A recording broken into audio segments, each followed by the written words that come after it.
New Freedom Act. Do you think is it a progress or a setback? I think it does strike the right balance between privacy and security. This is always going to be a dynamic and fluid situation. There's no fixed line, there's no bright line, and this shifts over time based on your understanding of the threat, and the value of the tool, that is called into question. In this particular case, some of the authorities from the National Security Agency that expired, it proved out they were not necessarily all that effective.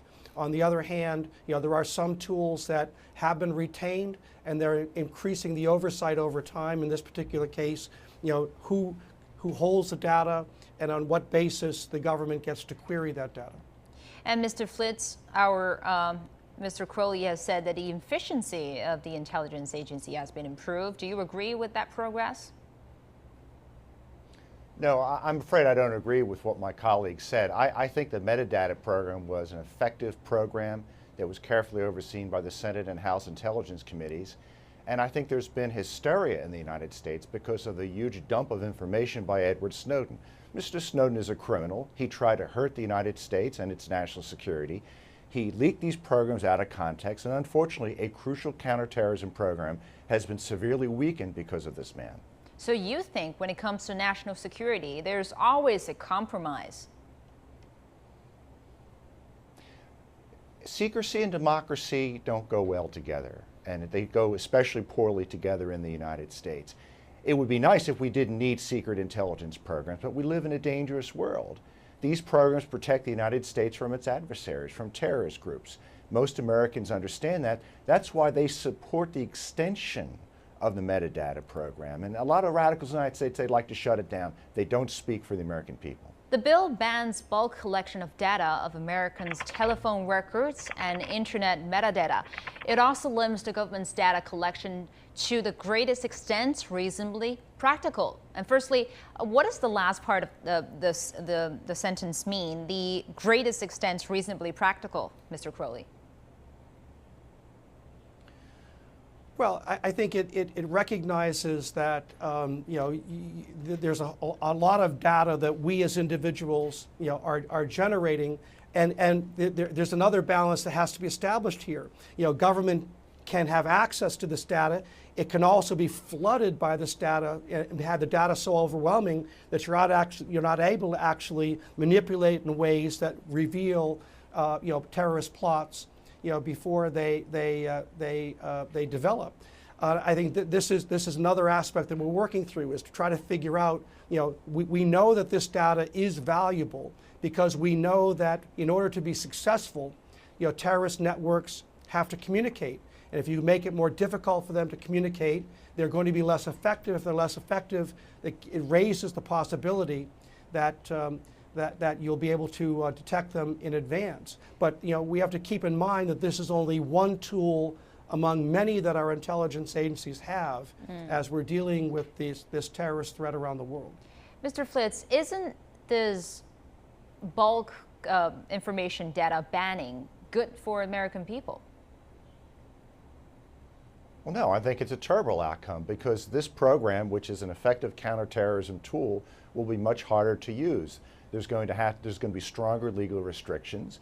It's going to be harder for analysts to query this database, and I think a lot of intelligence analysts will be afraid to query this database because they're worried about the legal repercussions. The piece you played from Edward Snowden earlier is absolutely false. This program isn't being used to spy on innocent Americans. Almost everything Snowden has said about these programs is false. It's hysteria that I think has hurt a crucial counterterrorism program caused by Mr. Snowden. The Washington Post says this new act, the Passiveness New Act, also highlighted the difference between those who think that the terrorist threats after 9/11 is not potent anymore and those who believe that the American government has overreacted and overreached in its goal to protect its citizens. Which one do you tend to believe, Mr. Flitz? Well, I would point out that the metadata program, which Mr. Snowden leaked, was supported by a majority of Democrats and Republicans on the House and Senate Intelligence Committees before and after he leaked this material, and under Democratic and Republican majorities. We had an independent panel of our elected representatives carefully look at this program. They did not find anything Snowden said concerning the privacy risks to be true. Now, I'm saying on a majority basis. There were some members of both committees that did believe that. But the vast majority thought this was an effective and necessary program. I think that's where we need to go from here.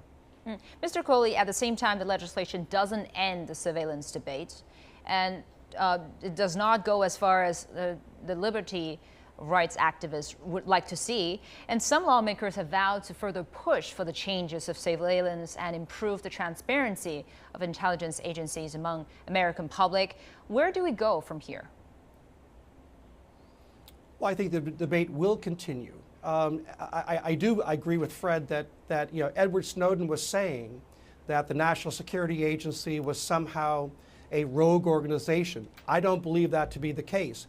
A clear majority of Americans are willing to cede, some level of privacy in turn for an increased level of security, but government still has to be able to show that these tools are valuable, and we do need to continue to find ways to provide effective oversight of those agencies that navigate along this line between security and privacy.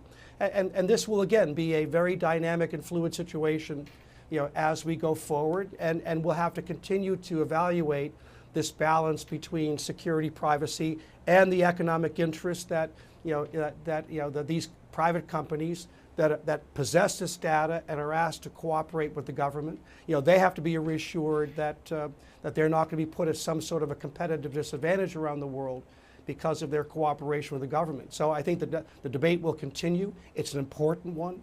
But obviously, I think for the moment, I'm satisfied that we're in a proper place that provides government the tools it needs, but also makes sure that a clear majority of public supports what the government is doing. Before Snowden, Americans know little about being watched or being listened. Now they do, and after this new act, they not only are aware of it, they also have to find a way of coexisting with surveillance. What are the public sentiments changing from before and after this new act? I disagree that Americans are being watched and surveilled. Americans' phone calls aren't being listened to. A very small number of phone records were being monitored by this program, in the hundreds per year, out of over 250, 300 million Americans. It's a drop in the bucket, and only in a carefully monitored program. But I'll agree with you. Americans have this perception. The perception is false due to the hysteria caused by Mr. Snowden and further drummed up by privacy advocates. I think we're going to move on. Recently, we had an incident in Boston where an ISIS-inspired terrorist wanted to behead a Boston policeman. We know there are ISIS threats in the United States to inspire homegrown terrorists. Americans are more worried about that than the nonsense caused by Mr. Snowden. Mr. Crowley, I would like your response on it.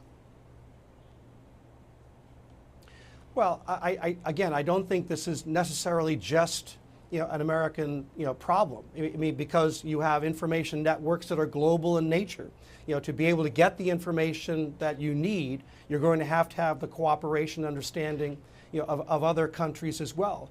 And Europe is going through this very same debate in the aftermath of the Charlie Hebdo attack. And so I think this is going to be a continuing debate. And I agree with Fred that government is going to have to continue to help people, not only in the United States, but elsewhere, understand how this balance between security and privacy should evolve in the future.